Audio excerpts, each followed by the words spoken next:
Everyone, तो जैसे कि आपको पता है कि आपकी RUHS CUET 2025 राउंड 2 की काउंसलिंग स्टार्ट हो चुकी है। 24 जुलाई से 27 जुलाई तक का आपके पास टाइम है आपकी राउंड 2 की काउंसलिंग के लिए रजिस्ट्रेशन एंड चॉइस फिलिंग का। अगर आपने राउंड 1 की काउंसलिंग के लिए अपीयर किया था एंड या तो आपको कॉलेज अलॉट नहीं हुआ या फिर आपको कोई कॉलेज अलॉट हो चुका है एंड आप राउंड 2 के थ्रू अपना कॉलेज अपग्रेड करवाना चाह रहे हो, तो आपको रजिस्ट्रेशन वाली विंडो नहीं दिखेगी, आपको सिर्फ फिल चॉइस वाली ऑप्शन दिखेगी। उस पर क्लिक कर कर आप अपनी नई चॉइस फिलिंग कर सकते हो। एंड अगर आपने राउंड 1 की काउंसलिंग के लिए अपीयर नहीं किया था एंड अब डायरेक्टली राउंड 2 की काउंसलिंग के लिए अपीयर कर रहे हो, तो आपको सबसे पहले रजिस्टर करना होगा।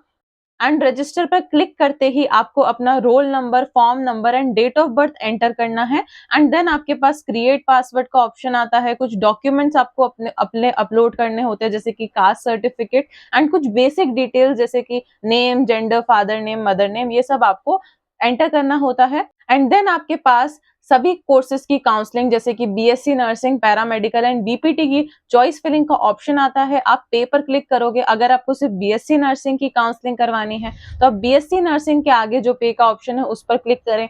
अगर आपको पैरामेडिकल की करवानी है तो पैरामेडिकल के आगे जो पे का ऑप्शन है उस पर क्लिक करें। एंड अगर आपको BPT की करवानी है तो आप BPT के आगे जो पे का ऑप्शन है उस पर क्लिक करें। आप एक से ज्यादा कोर्सेज की भी काउंसलिंग करवा सकते हैं। अगर आपने BSc नर्सिंग एंड पैरामेडिकल इन दोनों की काउंसलिंग के लिए अपीयर किया है तो आप इन सारी कॉलेजेस में चॉइस फिलिंग कर सकते हैं। कि फॉर एग्जांपल आपको BSc नर्सिंग के आपने सारे कॉलेज भर दिए एंड उसके नीचे आप पैरामेडिकल के कॉलेज भर लो, या फिर अगर आपकी प्रायोरिटी पैरामेडिकल के गवर्नमेंट कॉलेजेस हैं तो पैरामेडिकल के गवर्नमेंट कॉलेजेस आप ऊपर भर लो एंड BSc नर्सिंग के प्राइवेट कॉलेजेस नीचे भर लो। इस तरह से आप सीक्वेंस अपना अरेंज कर सकते हैं। अगर आपने राउंड 1 की काउंसलिंग के लिए भी अपीयर किया था एंड आप राउंड 2 की काउंसलिंग में किसी और कोर्स के लिए अपीयर करना चाहते हो, जैसे कि अगर आपने राउंड 1 की काउंसलिंग में BSc नर्सिंग के लिए अपीयर किया एंड आपको कोई कॉलेज अलॉट नहीं हुआ, या फिर आपको जो कॉलेज अलॉट हुआ है वो आपको पसंद नहीं है, तो आप सेकेंड राउंड में किसी और कोर्स की काउंसलिंग के लिए भी अपीयर कर सकते हो, बट आपको उनका काउंसलिंग अमाउंट पे करना होगा। जैसे कि अगर आपने BSc नर्सिंग की काउंसलिंग के लिए अपीयर किया था तो अब सेकेंड राउंड में आप पैरामेडिकल की काउंसलिंग फी 550 रुपीज पे करके पैरामेडिकल की काउंसलिंग के लिए भी अपीयर कर सकते हो। एंड अगर आपको फर्स्ट राउंड में कोई कॉलेज अलॉट हो गया था एंड अपग्रेडेशन के पास आपको नया कॉलेज अलॉट होता है, तो अब आपका वही फाइनल कॉलेज होगा।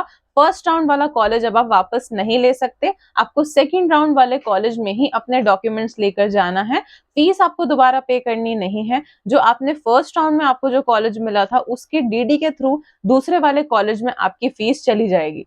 आपको पुराने कॉलेज से डॉक्यूमेंट लेकर नए कॉलेज में जाना होगा। अब कई सारे बच्चों को दिक्कत आ रही थी कि दीदी हम राउंड 2 में किस तरह से चॉइस फिलिंग करें, सीट मैट्रिक्स क्या आई है पैरामेडिकल की हम चॉइस फिलिंग किस तरह से करें राउंड 2 के लिए। तो इस वीडियो में मैं आपको अच्छे से बताऊंगी। तो सबसे पहले आपका राउंड 2 का सीट मैट्रिक्स आ चुका है, तो हमें एक आइडिया लग चुका है कि कितनी सीट्स हैं हमारी पैरामेडिकल के लिए। तो उस अकॉर्डिंग आपको अपनी चॉइस फिलिंग करनी है। जिस कॉलेज में ज्यादा सीट बची है उस कॉलेज को आपको अपने मार्क्स के अकॉर्डिंग ऊपर रखना है, ताकि आपके हाई चांसेस रहें कि आपको वो सीट मिल जाए। अगर आप पहले में ही ऐसे कॉलेज को रख दोगे जिसमें की सीट्स कम है, तो आपको उस कॉलेज में सीट मिलने के चांसेस कम हो जाएंगे जिसमें ज्यादा सीट्स हैं। जिस कॉलेज में ज्यादा सीट्स हैं उसमें आपको ज्यादा चांस रहेगा सीट मिलने का।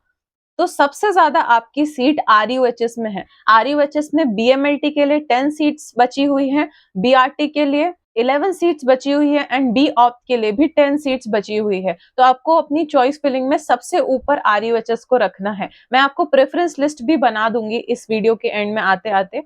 एंड जिन बच्चों को कॉलेज अपग्रेड करवाना है उन्हें किस तरह से प्रेफरेंस लिस्ट बनानी चाहिए राउंड 2 के लिए, कौन कौन से कॉलेजेस फिल करने चाहिए, वो भी मैं इस वीडियो के एंड तक आपको बता दूंगी। एंड RUHS के कंपैरेटिवली SMS में आपकी कम सीट्स बची हैं।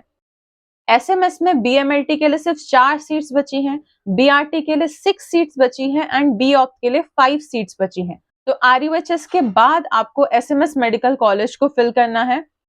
एंड JLN मेडिकल कॉलेज में BMLT के लिए आपके पास 2 ही सीट्स बची हैं एंड JLN में ही BRT के लिए सिर्फ 1 सीट बची है। SP मेडिकल कॉलेज बीकानेर में 5 सीट बची है BRT की। SN मेडिकल कॉलेज जोधपुर में BRT की 1 सीट बची है। SN मेडिकल कॉलेज जोधपुर में BMLT की 2 सीट्स बची हैं एंड BOPT की 7 सीट्स बची हैं। एंड सबसे ज्यादा सीट्स बची है आनंद इंस्टीट्यूट में, 19 सीट्स बची है, जो कि एक प्राइवेट इंस्टीट्यूट है। लास्ट ईयर का जो आपका फीस स्ट्रक्चर था उसके अकॉर्डिंग आनंद इंस्टीट्यूट में 50,000 फीस है आपकी। तो जिन बच्चों के भी काफी कम मार्क्स आ रहे हैं, 60 के आसपास मार्क्स हैं, तो वो आनंद इंस्टीट्यूट को फिल कर सकते हैं अगर उन्हें प्राइवेट कॉलेज लेने से कोई दिक्कत नहीं है। आनंद इंस्टीट्यूट में सिर्फ एक कोर्स है बी ऑप्ट, उसमें भी 19 सीट्स रह गई हैं। तो अब बात करते हैं आपको चॉइस फिलिंग किस तरह से करनी चाहिए। तो अगर आपके 65 और 70 के आसपास मार्क्स आ रहे हैं जनरल कैटेगरी या फिर ईडब्ल्यूएस कैटेगरी से या फिर ओबीसी कैटेगरी से, तो आपको सबसे ऊपर आरयूएचएस को रखना है। आरयूएचएस में आप बीएमएलटी या बीआरटी, जो भी आपकी प्रेफरेंस है उसके हिसाब से ऊपर या तो बीआरटी को रखो या बीएमएलटी को रखो। तो अगर आप बीएमएलटी को रखते हो तो सबसे पहले आरयूएचएस बीएमएलटी, एंड देन उसके बाद आरयूएचएस बीआरटी, एंड देन उसके बाद आरयूएचएस बीऑप्ट। देन आपको एसएमएस के कॉलेजेस रखने हैं, SMS BMLT, SMS BRT, SMS BOpt, and then आपको एसपी मेडिकल कॉलेज बीकानेर को रखना है बिकॉज उसमें ज्यादा सीट्स बची हैं। तो एसएमएस बीऑप्ट के बाद आप एसपी मेडिकल कॉलेज को रखें। देन आप एसएन मेडिकल कॉलेज जोधपुर को रखें, SN medical college Jodhpur BMLT, SN medical college Jodhpur BRT, and then SN medical college Jodhpur BOpt, then JLN medical college BMLT and JLN medical college BRT.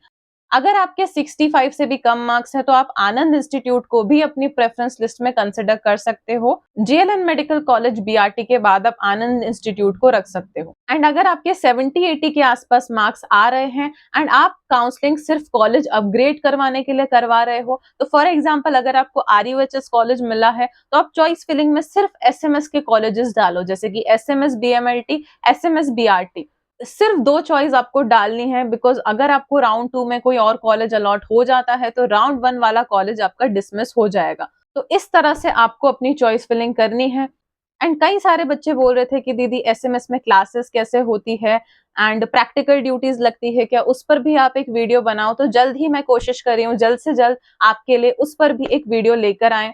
And RPMC पर भी हमारे regular videos आते रहेंगे कि RPMC में आपको किस तरह से फॉर्म फिल करना है, किस तरह से आपकी काउंसलिंग करनी है। अगर आपके कम मार्क्स आए हैं आरयूएचएस सीयूईटी में एंड अगर आप आरपीएमसी का फॉर्म फिल करना चाहते हो तो उस पर भी वीडियो बनाया हुआ है। आरपीएमसी की कॉलेज लिस्ट पर भी वीडियो है, उसका भी लिंक मैं कमेंट में डिस्क्रिप्शन में डाल दूंगी, आप उस वीडियो को भी चेकआउट कर सकते हो। एंड आपके फर्स्ट ईयर के नोट्स एंड स्टडीज में भी हम आपको हेल्प करेंगे, तो इस चैनल से आप कनेक्टेड रहें। बहुत कुछ मिलने वाला है इस चैनल पर आपको। आपका और कोई भी डाउट है आप कमेंट में जरूर बताएं। And thank you for watching this video.